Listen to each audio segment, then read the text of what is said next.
Hello दोस्तों, हम आपके लिए लेकर आए हैं B10 जो कि कक्षा 12 में पूछा जाता है हमारी बोर्ड परीक्षा में, जो लगातार 2008, 9, 10, 11, 12, 13, 14, 15, 16, 17, 18, 19, 20 लगभग इतने सालों से हमारा ये बोर्ड परीक्षा में आ रहा है। तो हम इसी को पढ़ेंगे कि B10 की परिभाषा क्या है, उदाहरण क्या है, किसने व्याख्या की है, इसकी हम लिखेंगे। ठीक है, तो वो आगे चलते हैं हम पढ़ने के लिए। देखो, लक्षण लिखा है, युद्ध अवस्था किसी कठिन कार्य को करने के लिए हृदय में जो उत्साह जागृत होता है उसे वीर रस की निष्पत्ति होती है। उससे क्या होता है? वीर रस की निष्पत्ति होती है। जो लड़ाई चल रही है या युद्ध हो रहा है, उसमें जो हृदय में जो उत्साह या जागृत हो जाता है उसे वीर रस कहते हैं। तो इसका क्या है?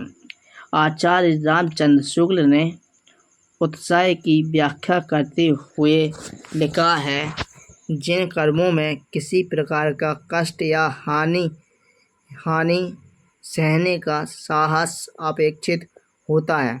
जैसे जो कोई भी सैनिक जब युद्ध लड़ता है तो उनके मन में किसी भी प्रकार की कोई लगनशील बात नहीं होती है, वो बिल्कुल निष्प्रकार होते हैं कि हमें ये लड़ाई जीतनी है। इसी प्रकार आगे बढ़ते हैं। उन सबके प्रति उत्कंठापूर्ण आनंद उत्साह के अंतर्गत लिया जाता है। यह उत्साह दान, धर्म, दया, युद्ध, इन चारों चीज़ों को मिलकर युद्ध बनता है। आदि किसी भी क्षेत्र में हो सकता है।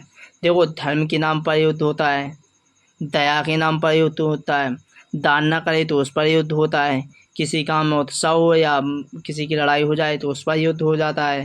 तो इस प्रकार के चार बीन माने जाते हैं। कितने बार माने जाते हैं? 4 बीन।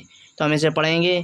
पहला है युद्धवीर, दूसरा है दानवीर, तीसरा धर्मवीर, चौथा दयावीर। ये 4 प्रकार के वीर होते हैं युद्ध में। पहला युद्धवीर, दूसरा दानवीर, तीसरा धर्मवीर, चौथा दयावीर। तो उदाहरण पढ़ते हैं इसका। उदाहरण क्या है? उदाहरण में ये लिखना पड़ता है हमें। वीर रस का ये उदाहरण है जो कि वीरता से संबंधित है। तो हम देखेंगे, साजी चतुरंग सैन अंग में उमंग धरी, सरजा शिवाजी जंग जीतन चले। इसका अर्थ है कि जंग से रिलेटेड है, मतलब युद्ध से रिलेटेड है। तो इसका स्पष्टीकरण पढ़ते हैं। देखो, आगे दिया गया स्पष्टीकरण कैसा है। तो इसका स्पष्टीकरण दिया गया है, यहाँ शत्रु आलम्बन है, जो कि किसी प्रकार का आलम्बन है। ठीक है, तो चतुरंगी सेना को सजाना और अंगों में उमंग का होना। जो चतुरी सेना है, जो सेना होती है, वो चतुर, चालाक और अंगों को रक्षा करना जानती है।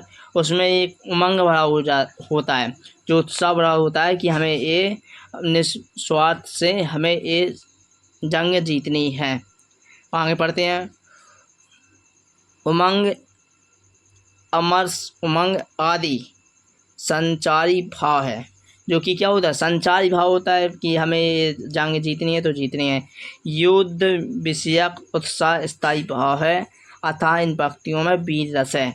तो आपको बोर्ड परीक्षा में लिखना है। ये पहले तो लिखते हैं हम, पहले तो क्या लिखते हैं? इसका क्या लिखते हैं? लक्षण लिखते हैं कि पूरा लक्षण क्या पाया जाता है। इसमें युद्ध के लक्षण होने चाहिए। युद्ध की परिभाषा में जैसे युद्ध होता है, किसी परिभाषा झांसी की रानी है तो लिखा गया है, खूब लड़ी मैदान थी वो झांसी वाली रानी थी, बुंदेलखंड के ऊपर बना है हमारा। तो ये लिखा होता है। ऐसे आचार्य रामचंद्र शुक्ल की उत्साह की व्याख्या के अनुसार लिखा गया है ये। तो इसी प्रकार बनते हैं। कितने प्रकार के वो होते हैं धर्म, कितने प्रकार की वीर माने जाते हैं? ये 4 प्रकार की वीर माने जाते हैं, युद्धवीर, दानवीर, धर्मवीर और दयावीर।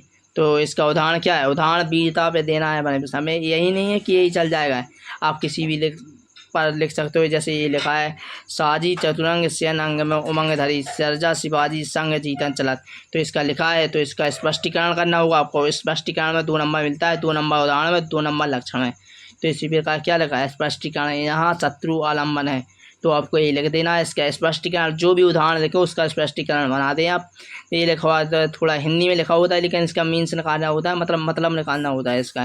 तो इसमें स्पष्टीकरण में इसका स्पष्टीकरण पूरा दिया गया है। तो स्पष्टीकरण लिख देंगे तो हमारा क्या हो जाएगा, पूरा ये नंबर तैयार हो जाए। 6 नंबर ये परीक्षा में 6 नंबर में पूछा जाता है। क्या नंबर में? 6 नंबर आता है। जब पूरा लिखो तो 6 नंबर मिलता है। अगर आपने उदाहरण नहीं लिखा तो ये आपका गलत माना जाएगा। ठीक है, मिलते हैं अगली वीडियो में। चैनल को सब्सक्राइब कर दो, लाइक